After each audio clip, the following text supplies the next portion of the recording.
안녕하십니까? 네, 2014년도 경영특제 하반기 11번부터입니다.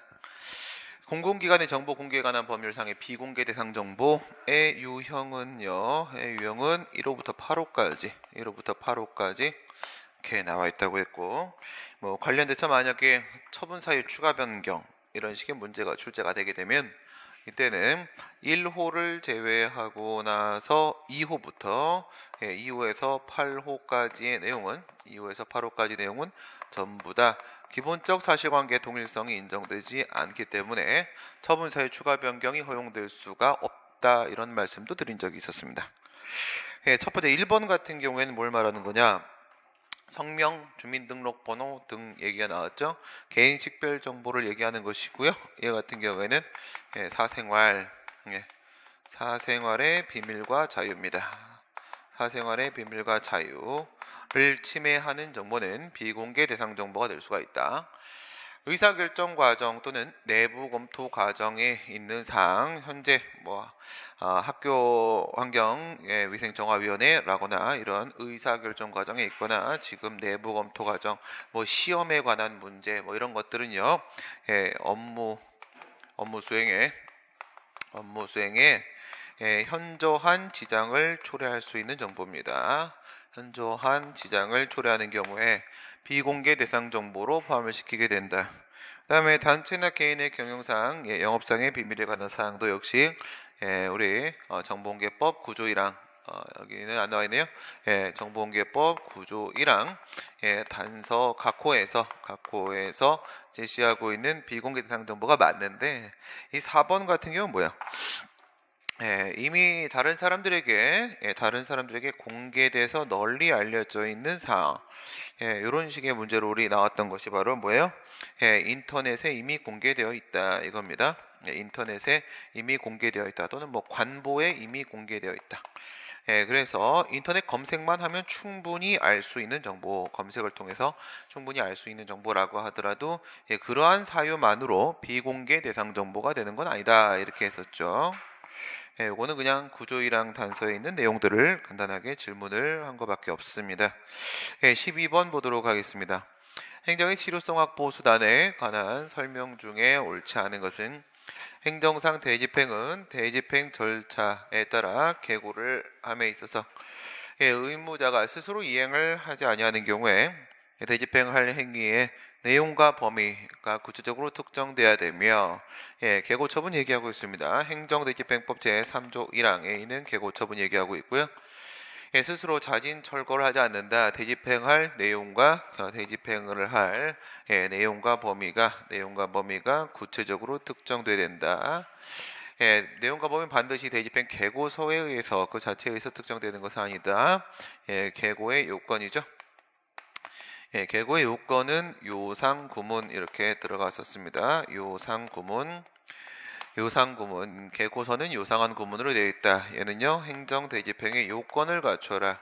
대집행의 요건을 갖추고 있어야 된다. 다음, 상당한 이행기간을 보장해야 된다. 구체적으로 특정을 해줘야 된다. 무엇을 특정을 해줘야 된다? 대집행의 내용과 범위를 구체적으로 특정을 해줘야 된다. 문서주의죠. 문서로 해야 된다. 이제 여기서 구체적인 특정, 이 부분을 얘기를 하고 있는 거고요. 특정은 전후 송달된 문서까지 포함이죠. 전후 송달 문서까지 포함을 해서 그 대집행의 내용과 범위를 특정할 수 있으면 좋겠다. 다음, 이행강제금입니다. 집행벌이라는 표현은 적절하지 않은 표현이고요. 이행강제금은 이행을 할 때까지 강제하기 위해서 금전을 통해 심리적 압박을 가하는 것을 말하는 거죠. 장래 의무 이행을 심리적으로 강제하기 위해서, 이거는 장래를 향한 것입니다. 장래를 향한 것이다. 위법성 판단 기준시, 이것도 조심해 주셔야 되죠. 기준시가 처분시가 됩니다. 처분시. 다른 것들은 전부 다 행위시가 되죠. 그 법규 위반 행위란 행위시가 되는데, 유독 이행강제금만 처분시를 기준으로 하게 되죠. 그 다음에 의무행을 심리적으로 강제를 하는 것이다. 심리적 압박수단입니다. 심리적 압박수단이다. 여기서 뭐를 생각할 수가 있냐면 이거는 계고가 중심이 되는 것이지 부가 처분이 중심이 되는 것이 아니다. 부가 자체가 중심이 아니라는 얘기죠. 계고가 중심이다. 심리적 압박을 가한다. 무엇으로서 심리적 압박을 가한다? 금전을 통해서 심리적 압박을 가한다. 의명이 있기까지 반복해서 부과를 할 수가 있다. 반복해서 부과할 수 있다. 이행강제금은 애초에 만들어질 때부터 일사부재리 원칙, 일사부재리 원칙의 예외를 인정받고 태어났다고 했습니다. 인정받고 시작이 된 문제다. 이행강제금과 행정벌은 병과가 가능하다. 이행강제금이라는 것은 뭐예요? 얘는 현재의 의무죠. 이거는 현재의 의무에 대해서 장래의 이행을 확보하기 위한 것이라고 한다면 얘는 현재의 의무에 대해서 장래의 이행을 확보하기 위한 것이라면 행정벌이라는 것은 과거의 의무 위반에 대한 것이죠. 과거의 의무 위반에 대한 것이다. 그 제도와 목적, 요건, 취지 자체가 전혀 다르다. 병과가 가능하며 병과하에도 헌법상 이중처벌금지 원칙에 위반되지 않는다. 이중처벌금지 원칙 이렇게 했는데 여기서 나오고 있는 이행강제금은요. 이행강제금은 형법상 형사처벌이 아니다. 형사처벌이 아니기 때문에 이중처벌금지 원칙 위반에 해당하지 않습니다. 대집행을 실시하기 위하여 지출한 비용은 행정대집행은 의무자로부터 그 비용을 다시 부가징수를 하게 되죠. 행정대집행법의 절차에 따라 라고 하게 되면 비용의 부가징수는 대집행법 제5조가 비용 납부명령 부과가 되고 그 다음에 6조가 바로 징수가 되고 이렇게 됩니다. 대집행법 제5조가 비용 납부 명령 그 비용의 부과가 되고 6조가 징수가 되고 이렇게 되는 거고 그 다음에 이 6조에서 징수를 할 때 국세징수법의 예에 의하라고 규정이 되어 있다. 그러면 그 의무자로부터 대집행 비용을 부가징수할 때 뭐가 인정되고 있다? 자력강제력이 인정되고 있다. 자력강제력이 인정된다. 더욱 간이한 방법이 존재한다. 간이한 방법이 존재한다면 민사소송 절차에 의한 청구, 민사소송 절차에 의한 청구는 이건 뭐예요? 타력강제력, 법원의 힘을 빌리는 것은 소의 이익이 없어서 부적법하다. 그렇죠. 더 간이한 방법이 있다면, 그렇다면 소이익이 없죠. 보충성 원칙을 얘기하는 겁니다. 보충성 원칙, 소이익이 없어서 각하가 되겠습니다. 민사소송은 각하된다. 이거죠. 13번 행정벌에 관한 설명 중 가장 적절하지 않은 것은 판례에 의하면 통고 처분을 할 것인지 여부는 권한행정청의 재량에 속한다. 세무관청, 과세관청, 세관장이라거나 아니면 경찰서장이라거나 이런 사람들 얘기하는 거죠. 그렇게 들어가시게 되면 행정청은 뭐 경찰서장일 수도 있고 과세관청일 수도 있고 그런데 얘는 뭐 할 수도 있고 뭐 할 수도 있다. 얘는 고발해버릴 수도 있고요. 검찰에 고발을 해버릴 수도 있는 것이고 그렇지 않고 통고 처분을 할 수도 있고 이건 또는이다. 이거죠. 또는이다. 통고 처분 안 해도 상관없습니다. 안 해도 상관없고 요건 이제 조금 더 신속하고 간이한 방법으로 해결을 하려고 하는 거죠. 신속하고 간이한 방법으로 해결을 하려고 무엇을 부과하는 거다? 벌금에 준하는 범칙금이라는 것을 부과를 하게 되는 것이죠.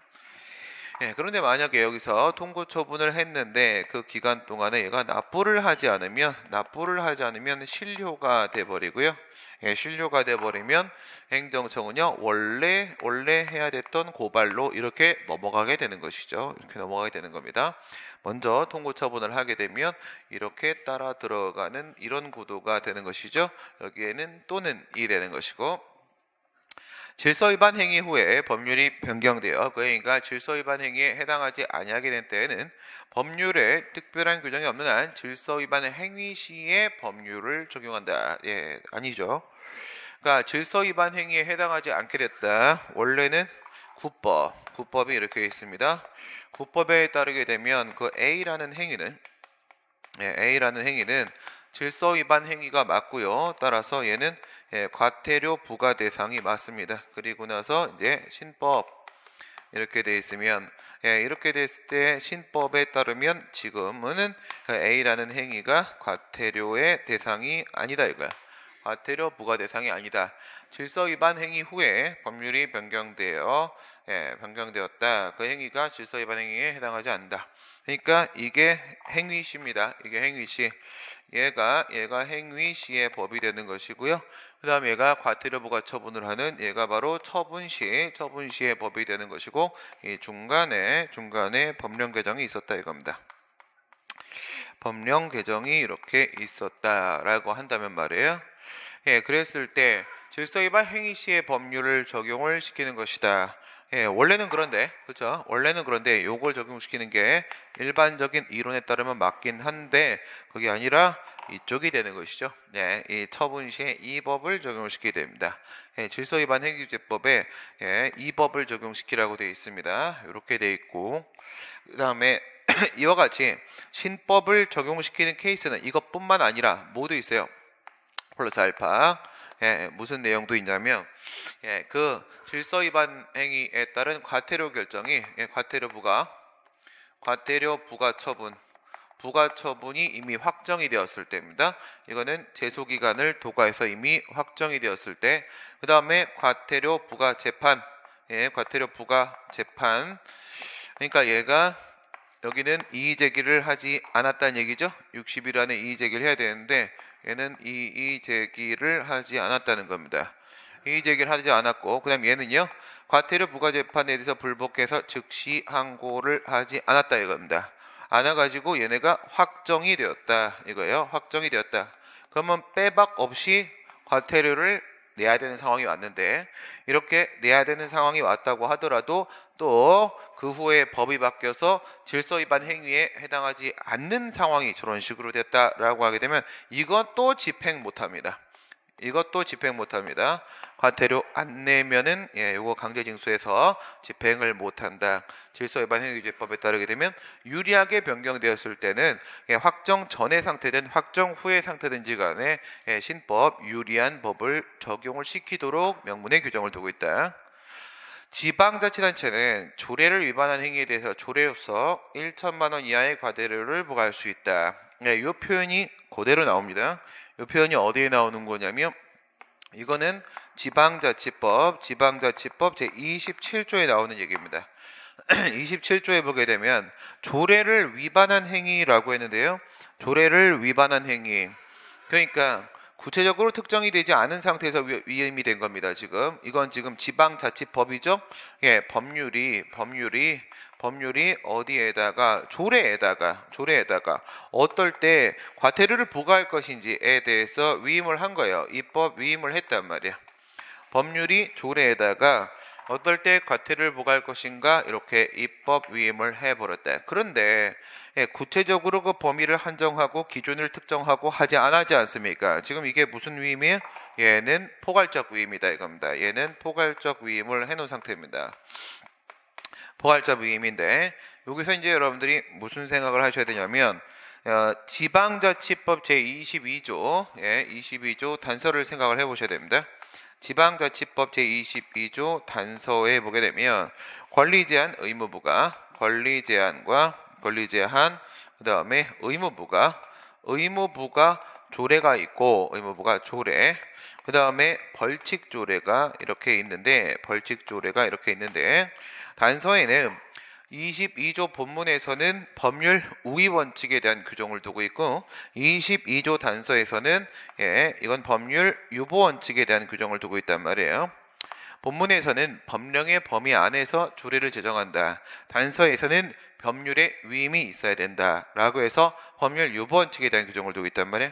그러니까 상위 법령에 위임이 있어야 되는데 얘 같은 경우에는 말입니다. 얘는 위임이 포괄적 위임이어도 됩니다. 얘는 그런데 벌칙조례는 죄형 법정주의 원칙에 따라 포괄적 위임이 허용이 안 된다. 그렇게 했을 때 이 과태료 조례라는 게 말이에요. 조례를 위반하면 그러면 1,000만 원 이하 과태료를 정한다. 조례로서 과태료 조례를 만든다는 얘기인데 이 과태료 조례가 이쪽이냐에 따라서 사정이 달라집니다. 만약 이 과태료 조례가 벌칙 조례라고 하게 되면 법률에 위임이 있어야 함과 동시에 반드시 구체적인 위임이 있어야만 합니다. 하지만 이게 의무부가 조례라고 한다면 위임만 있으면 됩니다. 포괄적 위임도 허용이 되기 때문에. 근데 지금 이건 뭐예요? 과태료는 형사처벌이 아닙니다. 형사처벌이 아니기 때문에 이 과태료 조례는 무엇으로 이해를 된다? 의무부가 조례로 이해를 해야 된다. 그럼 포괄적 위임이 허용이 되는 거고 지금 지방자치법 지금 여기 몇 조? 27조. 27조에서 조례를 위반한 행위에 대해서 1,000만 원 이하 과태료를 부과할 수 있다라는 어쨌든 포괄적 위임은 있다는 겁니다. 있기 때문에 가능한 겁니다. 과태료를 조례를 가지고 부과하는 게 되고요.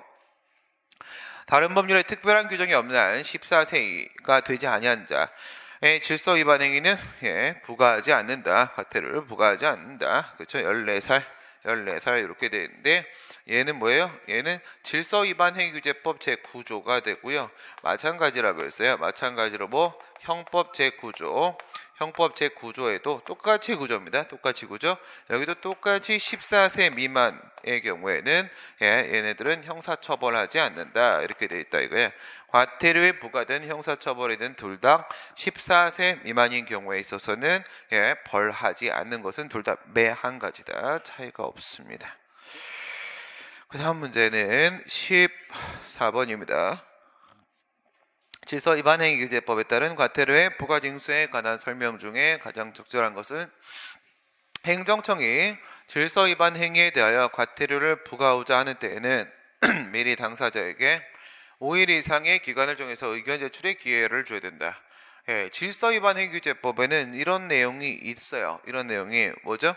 우리 CF 행정절차법 21조 22조에 있는 사전통지의 의견 청취에 대한 규정이 특별법으로서 질서위반행위규제법에 따로 있고요.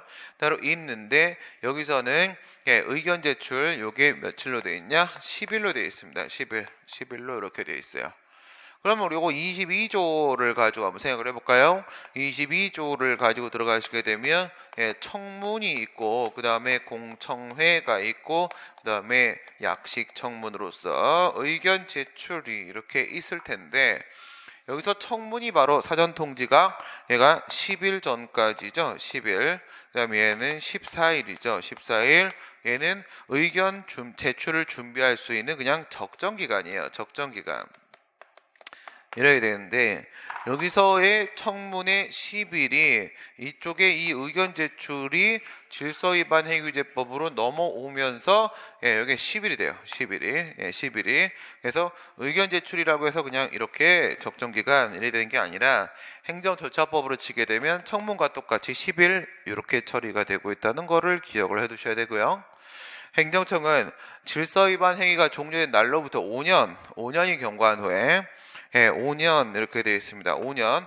이 5년이 국가재정법이라거나 아니면 지방재정법에서 국가의 채권에 대한 국가의 금전채권에 대한 소멸시효를 국가재정법, 지방재정법에서 이렇게 정했기 때문에 여기도 5년이잖아요. 여기도 5년. 5년으로 되어 있기 때문에 여기서 과태료를 부과할 수 있는 게 5년인 게 아니고 질서위반 행위규제법이 별도로 5년을 정하고 있습니다. 5년을 과태료를 부과할 수 없다. 소멸시효죠. 과태료 부과 통지를 받은 날로부터 이의제기를 할 수가 있죠. 이의제기를 무엇을 하는 게 아니고요. 과태료 부과에 대해서는 행정심판이나 아니면 행정소송을 제기하는 게임이 아니라 얘는 60일 이내에 이거죠. 60일 이내에 이의 제기를 하면 되고요. 그러면 과태료 부과 처분의 효력은 소멸이 될 겁니다. 그러면 이 사실을 이제 요 행정청이 그냥 겉으로 보고 했더니 얘가 갑자기 이재기를 60일 안에 빵 던지면 깜짝 놀라고 관할법원에다가 그 사실을 통보해 주게 됩니다. 그럼 이제 과태료 재판이 열리는 거고요. 예, 납부기한을 경과한 날부터 체납된 과태료, 가산금이 있어요. 가산금. 근데 이제 여기 맞긴 한데 뭐가 틀렸냐면, 예, 납부기한을 경과한 날부터 냅다 이렇게 들어가는 게 아니에요. 냅다 이게 아니라 이거는 가산금. 가산금은 뭐야? 가산금은 지연 이자요. 이자. 예, 이자. 늦게 냈기 때문에 발생하는 이자거든요. 이거는 중과상금입니다. 중과상금. 중과상금이라는 것은요, 중복되고 있다. 중복되고 있다니까 2회, 3회, 4회, 그 다음에 5회, 6회, 7회, 그 다음에 8회, 9회, 10회 이런 거예요. 이런 거고 1회는 다릅니다. 1회, 예, 1회 첫 번째 가산금, 최초 가산금은 100분의 3입니다. 100분의 3. 그래서 100분의 3이 최초 가산금, 두 번째부터는 그 체납된 과태료에 다시 1000분의 12, 1000분의 12, 1000분의 12를 곱해가는 그런 방법으로 가산이 되는 겁니다. 여기서 최초가 빠진 부분이 틀렸다.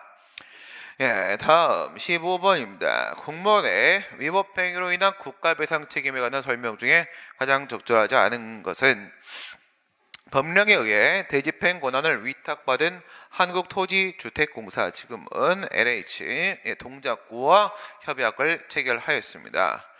예, 공무원에 해당을 한다. 예, 공무원에 해당을 한다면 어떻게 되겠어요? 예, 만약에 국가나 지방자치단체한테서 얘가 이제 위탁을 받았지 않습니까? 그쵸? 얘가 만약에 공무원이라면 예, 피고가 누가 돼요? 피고가 누가 된다? 예, 국가 등이 되겠죠. 예, 위탁을 한 국가 등이 피고가 될 거고, 이렇게 되면은 국가배상법이 적용이 되는 상황이 올 거예요. 근데 예, 만약에 이렇게 되면 어떻게 돼요? 피고가 한국토지주택공사 LH다. 이렇게 돼버리면 국가배상법에서의 배상책임의 주체는 국가나 지방자치단체이기 때문에 LH는 예, 배상책임의 주체가 아니죠. 이러면 이제 민법 적용을 이렇게 받게 될 겁니다. 민법. 예, 이렇게 들으면 이쪽에 2조 들어가고 좀 756조의 사용자 배상책임, 공무원의 직무행위로 인한 배상책임, 여기는 사용자 배상책임 이런 식으로 들어가게 되겠죠. 그러면 여기에는 이 한국토지주택공사는 무엇이냐 이거예요? 예, 공무를 위탁받은 기타 공법상 법인이죠. 영조물법인입니다. 영조물법이니까 얘가 행정주체죠. 얘가 바로 행정주체고 행정상 손해배상 청구의 상대방은 피고는 LH가 되는 게 맞는 겁니다. 이쪽 라인이 아니다는 거죠. 예, 공무원 쪽을 처리하는 게 아니다. 국가배상 청구의 요건인 공무원의 직무행위는 권력과 비권력, 예, 그 다음에 사경제 주체의 지위는 작용은 인정되지 않는다 이거죠. 예, 협의설이 있고 그 다음에 광의설이 있고 그 다음에 최광의설이 이렇게 있었죠. 그리고 나서 이제 이렇게 나눠가지고 권력작용이 있고 비권력작용이 있을 테고 그 다음에 여기는 이제 공법행위가 있으며 예, 사법행위가 이렇게 있다 하게 되면 얘는 이거는 되고 안 되고 들어가는 거고 되고 안 되고 들어가는 것이고 되고 들어가는 것이죠. 예, 광의설이 타당하고 요게 판례 입장이다 이렇게 되니까 비권력적 작용까지 포함이 되고요. 행정처분이 항고성에서 취소되었다 할지라도 그 자체만으로 행정처분이 고의 또는 과실로 인한 불법행위를 구성한다고 단정할 수는 없다 이렇게 되어 있는데 이거는요 A라는 처분에 대해서 A라는 처분으로 인하여 이게 뭐가 됩니까? 이게 원인이 되고요. 그 다음에 그것 때문에 발생하는 결과가 있는데 여기서 이렇게 손해가 발생을 했더라 그죠? 예, 이제 여기다가 무엇을 들어간다? 예, 취소 소송을 이렇게 들어간다는 겁니다. 취소 소송을. 예, 그리고 나서 이제 이쪽에다가 뭘 들어가는 겁니까? 국가 배상 청구 소송을 이렇게 들어가게 되겠죠. 그러면 여기서는 A 처분이 위법인지에 대한 판단을 할 텐데 여기서 A 처분은 위법이다 라는 결론이 나왔다는 겁니다.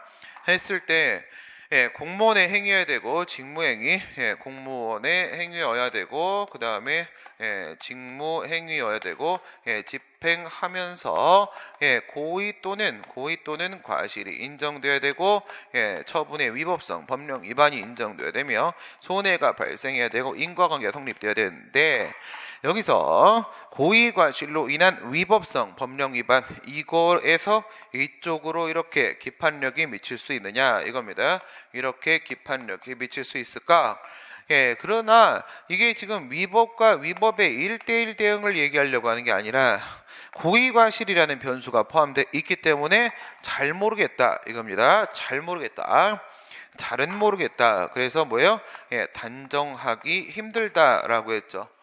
단정하기 힘들다, 단정할 수 없다라고 얘기를 하면서 이 부분에 대해서는 뭐라고 했냐면 판례가 과실은 객관적 주의 의무, 즉 동일 직종에 근무하는 성실한 평균적 공무원의 객관적 주의 의무를 기준으로 해서 그 위반 여부, 과실 여부를 판단하면 되는 것이며 이 위법의 부분은 객관적 정당성의 결여, 객관적 정당성의 결여 여부를 통해서 그 법령 위반, 위법 여부를 판단하면 된다. 이렇게 말을 했던 것이죠.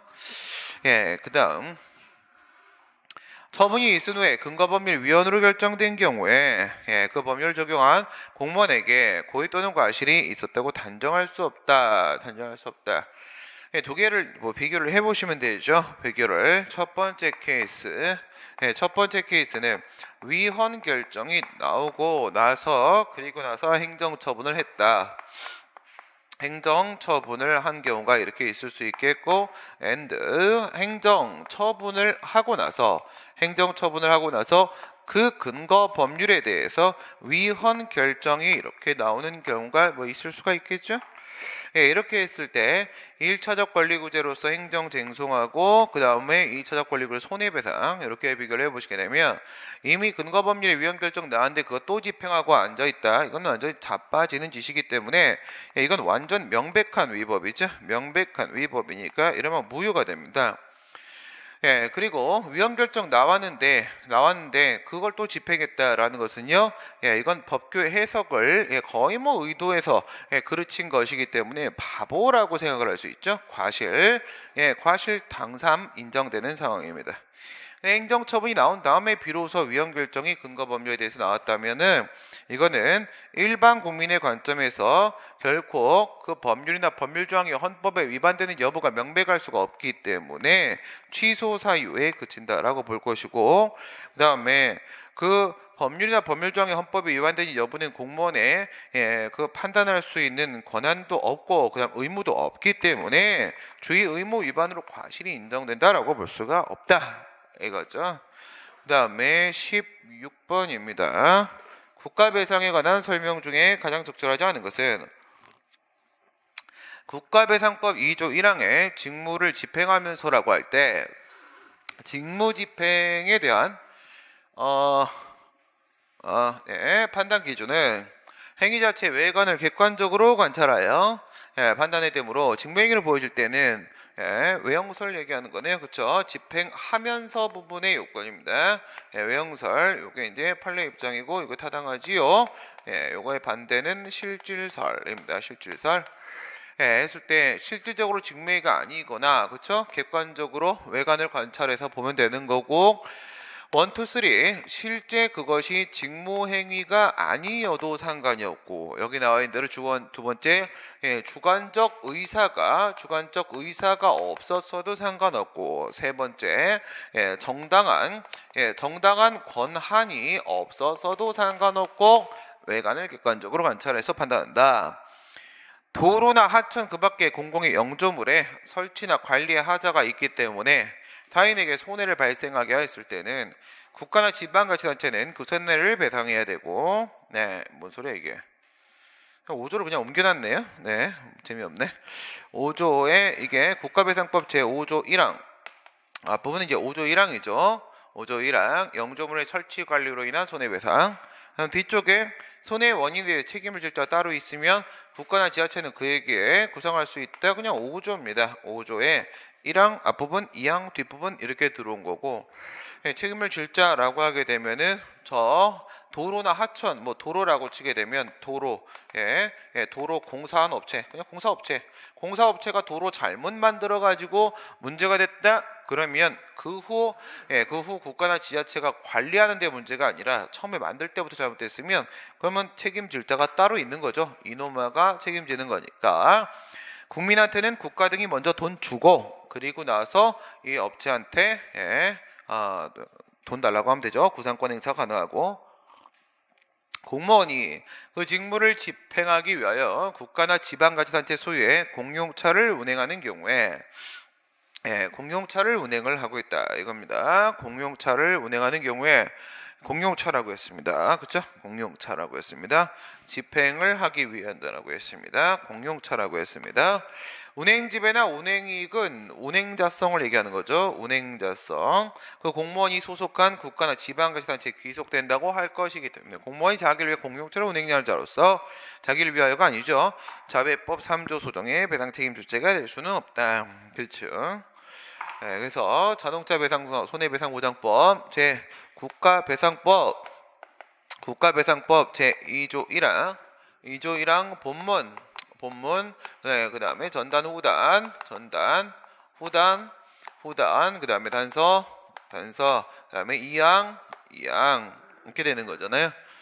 그래서 2조 1항 본문 전단은 공무원의 직무 행위로 인한 손해배상에 대한 문제고, 후단 이게 이제 자배법 자동차 사고 이게 자배법에 대한 문제고, 단서가 바로 이중배상 금지에 대한 문제고, 2조 2항이 바로 공무원의 책임에 대한 문제입니다. 공무원의 책임 중에서 외부 책임 말고 내부 책임입니다. 내부 책임에 대한 문제가 되고요. 이랬을 때 여기서 지금 이 자배법 얘기를 꺼내고 있는 거고요. 자배법 3조 뭐 핵심 요건만 볼까요?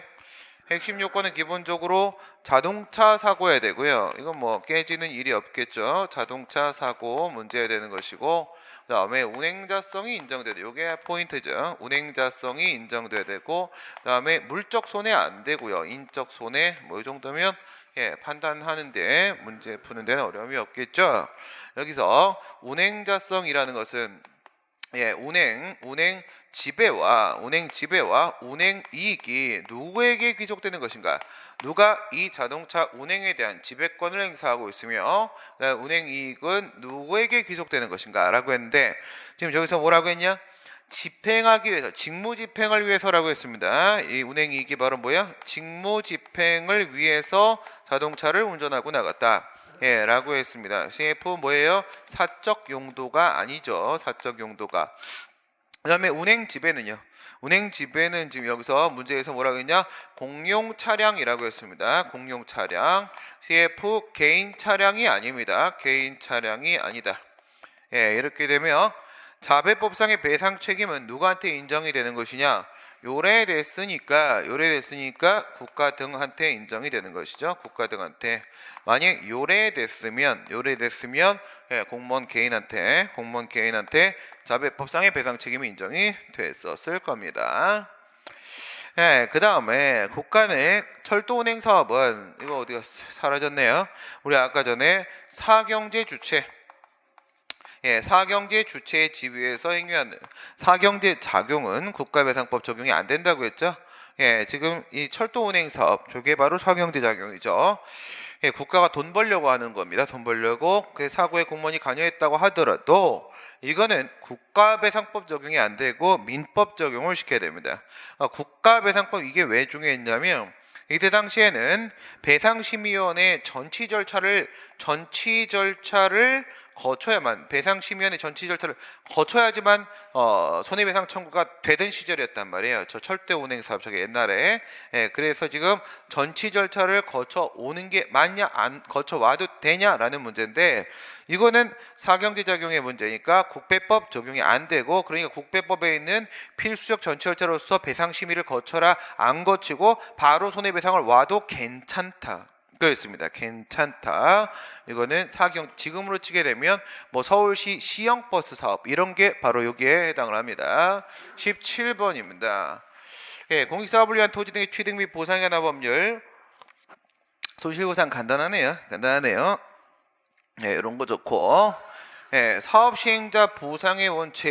그러니까 예를 들어서 예, 국가가 뭐 GS건설한테 어떤 도시개발 사업을 맡겼습니다. 그래서 공무소탁사인으로서 GS건설이 공익사업을 시행을 하고 있습니다. 그러면 사업 시행자는 GS건설이죠.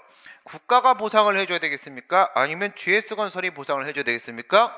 예, GS건설이 보상을 해줘야 된다. 사업 시행자가 보상을 하는 거지, 예, 위탁 주체가 보상을 하는 게 아니라는 겁니다. 예, 국가가 그와 같은 공익사업을 위탁했다라고 할지라도 사업 시행자가 직접 하는 것이고, 예, 사전 보상을 해줘야 되는 것입니다. 사전 보상을 해주는 것이지, 예, 사후 보상은 안 됩니다. 사후 보상은. 예, 사전 보상을 해줘야만 그 토지에 대한 소유권이 사업 시행자에게로 이전이 되는 것이고, 예, 현금으로 보상을 되는 것이고 현물 보상하지 않습니다. 현물 보상은 예외적으로만 허용이 될 뿐입니다. 예, 현금 보상을 하게 되고, 1번이 틀렸는데요. 1번은 예, 물건별로 보상한다. 만약에 물건 1이 있어요. 물건 1이 있습니다. 그 다음에 물건 2가 있습니다. 그 다음에 물건 3이 있습니다. 이렇게 있을 때 이 물건의 소유자가 만약에 갑이고 그 다음에 물건의 소유자가 을이고 이렇게 되면 이렇게 가는 거예요. 물건별로 가는 게 아니라 이렇게 개인별로 예, 사람 가지고 보상을 하는 겁니다. 사람에 따라서 갑한테 줄 돈 이렇게 한 번에 주고 이렇게 가는 거지 물건별로 얼마 이렇게 주는 게 아닙니다. 개인별 보상을 하게 된다. 네, 그 얘기고요. 그 다음에 행정소송에 관한 설명 중에 가장 적절하지 않은 것은 재개발조합의 관리처분 계획에 대해서 조합원은 취소 소송을 제기할 수 있다. 예, 재개발조합의 관리처분 계획은 뭡니까? 조합이 바로 행정청이죠. 얘가 행정청입니다. 행정청이 된다. 행정청. 예, 재개발조합은 뭐야? 공법상 사단법인이죠. 공법상 사단법인이고, 예, 그 다음에 그 설립인가라는 특허 있잖아요. 설립인가라는 그 특허를 통해서 재개발 사업에 대한 공모가 얘한테 위탁이 된 거예요. 위탁이 됐고 그 위탁받은 공모로서 재개발 사업을 시행하는 동안에는 얘는 행정 주체이면서 행정청의 지위가 인정이 되니까 얘가 관리처분 계획을 하면 요게 처분이죠. 관리처분 계획. 물론 이제 관리처분 계획 안은 그거는 기본행위, 그 다음 관리처분 계획에 대해 인가, 그건 강학상 인가 이렇게 되는데 그 인가가 나오고 나면 이거는 조합이 행한 관리처분 계획 처분이 되는 것이고 따라서 취소를 제기할 수가 있습니다. 그리고 이 관리처분 계획에 대해서 불만이 있는 사람은 바로 누가 돼요? 그 사업시행계획 인가 후에 분양 신청을 했던 조합원들입니다. 분양받고 싶었던 사람들. 그 사람들의 입장에서는 여기서 나는 원래 40평을 분양받는 게 맞는 건데 12평 이렇게 돼 있으면 장난하냐? 라고 소송을 제기하게 되는 것이겠죠. 갑에 대한 허가가 을에 대한 불허가로 귀결될 수밖에 없는 관계라는 것은 무슨 관계다? 경원자 관계를 말하는 것이죠. 경원관계. 을은 갑이 받은 허가 처분의 취소를 구할 원고 적격이 있다. 을은 외형상으로는 처분의 제3자지만 재작년 판례에 따르게 되면 얘는요 그 허가 안에 아예 거부 처분 포함되어 있는 거고 얘는 거부 처분에 뭐라고 말을 했어요? 아예 직접 상대방이라고 했습니다. 그러니까 이 허가 처분이 직접 상대방이란 뜻이에요. 허가 안에는 거부가 포함되어 있고 그 거부 처분의 직접 상대방이라고 했으니까 얘는 허가 처분의 직접 상대방이 될 수가 있습니다. 처분을 취소하는 확정 판결은 당사자인 행정청과 관계행정청을 기속한다. 이거는 행정소송법 30조 1항의 일반적 기속력 규정에서 지금 규정을 하고 있는 내용이고요. 그 다음에 이건 기속력의 주관적 범위죠. 주관적 범위, 인적 범위입니다. 인적 범위. 피고 처분청뿐만 아니라 관계청도 포함된다.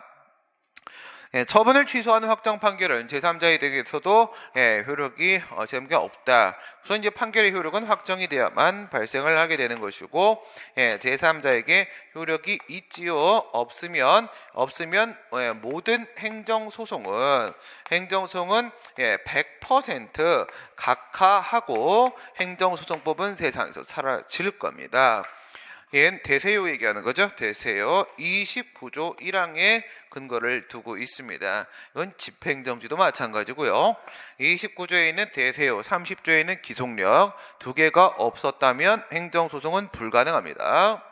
그 다음 19번 무효 등 확인 소송에 대한 설명 중 가장 적절하지 않은 것은 무효 등 확인 소송은 처분 등의 효력 유무 또는 존재 여부의 확인을 구할 법률상 이익이 있는 자가 제기할 수 있다. 그렇죠? 옛날에는 여기서 확인을 구할 이익하고 이렇게 들어가는 거하고, 그 다음에 법률상 이익하고 이렇게 들어가는 거하고, 이렇게 해서 확인을 구할 이익에 확인의 이익이 포함된다, 보충성이 포함된다, 이런 식으로 보았었으나 지금은 그렇게 보지 않죠. 2008년도부터 하수도 원인자 부담금 사건 후에 이제 바뀌었죠. 이건 그냥 35조에 있는 내용입니다. 요거는 35조 행정소송법 35조 얘기고, 무효등 확인 소송은 다른 법률에 특별한 규정이 없는 한 그 처분 등을 행한 행정청을 피고로 해야 되는 것이다. 다른 법률의 특별한 규정이 뭐가 있어요? 이게 바로 노동위원회법 27조 1항에 보게 되면 중앙노동위원회가 행정청인데 중앙노동위원회장을 상대로 소송을 제기하도록 하고 있으니까 얘는 행정청이 아닙니다. 처분 등을 행한 행정청이라고 되어 있는데 여기서는요, 처분 등을 행한 행정청 이렇게 들어가는 거죠. 그래서 먼저는 행정청인지 아닌지를 봐야 되고, 그 다음에 처분 등을 행했는지 아닌지 봐야 되는데, 이게 행정소송법 13조 1항에 취소의 피고 적격에 대한 규정을 두면서 이 내용이 38조 1항에서 무효등 확인소송으로 준용되기 때문에 똑같고요. 무효등 확인소송의 제기는 처분 등의 효력이나 집행 또는 절차의 속행에 영향을 주지 아니한다. 이것도 이제 마찬가지로 행정소송법 제23조 1항에 취소소송에서 집행정지 관련돼서 집행부정지 원칙에 대한 규정을 두고 있는데, 이 23조는 통으로 38조 1항에서 무효등 확인소송에 준용되기 때문에 집행부정지 원칙도 무효등 확인소송에 그대로 적용이 되는 게 맞습니다. 왜 이런 얘기를 하고 있는 걸까요? 이 취소 소송에서의 이 집행 부정지 원칙이라는 게 말입니다. 이게 공정력 때문에 집행 부정지를 채택하고 있는 것이 아닐까라는 논의가 있지 않습니까? 그 부분에 대해서 얘 같은 경우는 뭐냐? 이 무효확인 소송은 소송의 목적물이 무효인 처분입니다. 소송의 목적물이 무효인 처분임에도 불구하고, 여기도 집행부정지 이렇게 돼 있다 이거지. 여기도 집행부정지를 적용하고 있다. 그러면 집행부정지는 공정력의 필연적 결과가 아니라 그냥 입법 정책적인 측면이다라고 봐야 된다. 그걸 질문하신 거죠. 무효확인 소송은 보충성이 요구되므로 이제는 보충성이 요구되지 않는다고 했습니다. 무효확인을 구할 법률상 이익이 있는지를 판단할 때 행정처분의 무효를 전제로 한 이행소송 등과 같은 뭐예요? 직접적인 구제수단. 반대로 치게 되면 얘는 뭐라는 거예요? 확인소송이라는 얘기고, 확인소송 얘는 뭐에 불과하다는 거예요? 간접적인 구제수단에 불과하기 때문에 둘 다 가능하다면 이란 뜻이죠. 둘 다 가능하다면 일로 가고 이건 하지 말라. 이게 보충성이잖아요. 보충성. 이게 확인의 이익인데 지금은 필요가 없다라고 했습니다. 이유는 무효확인 판결의 기속력으로서 무엇을 인정했기 때문이다? 원상회복 의무를 인정했기 때문에 무효확인 소송은 위법한 결과가 존재한다라는 전제 하에서 이행소송과 같은 역할을 해줄 수가 있습니다. 그럼 확인소송과 이행소송의 구도가 아니라 이행소송과 이행소송의 구도가 되어버리는 것입니다. 그 다음에 20번 행정소송법상 가구제에 관한 다음 설명 중에 옳지 않은 것은 행정처분의 효력정지나 집행정지를 구하는 신청사건에 있어서 집행정지 사건 자체에 의해서도 신청인의 본안 청구가 적법한 것이어야 한다는 것을 집행정지의 요건에 포함시켜야 할 것이다. 사건에서도 본안 청구에 적법해야 된다라는 얘기죠. 네, 적법해야 된답니다. 청구의 이유가 있어야 된다 부분을 얘기한 건 아니네요. 본대회급 복명이죠. 본대회급 복명.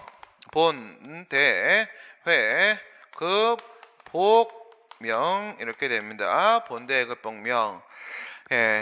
본대는 똥 마려우니까 급하게 회군에서 막사로 돌아가라고 복명 복창을 시켰던 똥 마려운 중대장님의 말씀이었습니다. 본대회급은 바로 적극적 요건 집행정지가 되는 쪽이죠. 복명 얘는 소극적 요건 집행정지가 안 되는 쪽입니다. 이렇게 했을 때 적법한 본안 판단의 계속, 집행정지의 대상으로서의 처분, 회복하기 어려운 손해, 긴급한 필요, 공공복리에 대한 중대한 영향, 청구의 이유 없음이 명백 이렇게 했을 때 지금 얘기한 거는요. 이 부분 얘기하는 거죠. 적법한 본안 판단이 포함돼야 된다. 집행정지 결정 또는 기각 결정에 대해서 즉시 항고할 수 있고요. 소송 절차에 대해서는 즉시 항고 방식이죠. 즉시 항고로 불복을 하는데 이렇게 불복할 수 있는데 집행정지 결정에 대한 즉시 항고는 집행정지 효력이 없다. 그렇죠. 효력이 없죠. 이걸 뭐랑 좀 비교를 해보라고 했어요. 질서위반 행위규제법의 과태료재판, 그죠? 과태료재판에 대한 불복을 들어갔을 때는 즉시 항고의 집행정지의 효력이 인정되죠. 질서위반 행위규제법 쪽에 거기서 과태료재판 쪽에는 즉시 항고를 했을 때 그때 집행정지의 효력이 인정됩니다. 여기 인정 안 됩니다. 우리 소송법 쪽은 무효인 처분은 효력 자체가 발생하지 않기 때문에 처음부터 아무런 효력이 없죠. 본안 소송이 무효확인 소송의 경우에는 집행정지에 관한 규정이 준용되지 않는다. 그게 아니라 무효확인 소송 그러면 이건 왜 제기합니까? 그쵸? 돈 없으니까 밥을 줄 수 없다. 넌 뭘로 먹고 있냐? 지금 처먹고 있는데. 그쵸? 그 얘기하는 거예요. 효력 자체가 발생하지 않은 건 맞지만 뭐가 있는 거야? 외견적 효력이 있는 거죠. 외견적 효력. 외견적 효력이 있기 때문에 그래서 무효확인 소송도 실익이 있다, 소액이 인정되는 거고 똑같은 이유에서 무효인 처분의 집행정지도 필요한 거고 그런 거죠. 본체 소송이든 보전 소송이든 아버지든 아들이든 결국 똑같습니다. 하는 짓은 외견적 효력이 있기 때문에 그런 겁니다. 처분의 효력의 정지는 처분 등의 집행 또는 절차의 속행을 정지함으로써 어떤 방법? 그보다 조금 더 간이한 방법으로 굳이 효력까지 정지할 것 없이 집행만 또는 절차만 이거죠. 집행력의 박탈, 절차 속행의 방지를 통해서 집행정지, 임시적부재의 목적을 달성할 수 있으면 굳이 효력정지까지 할 필요는 없다. 보충성의 원칙 얘기하는 것이죠. 이거는 행정소송법 23조 2항 단서에 별도 규정을 두고 있습니다. 오늘 여기까지 하도록 하겠습니다. 수고하셨습니다.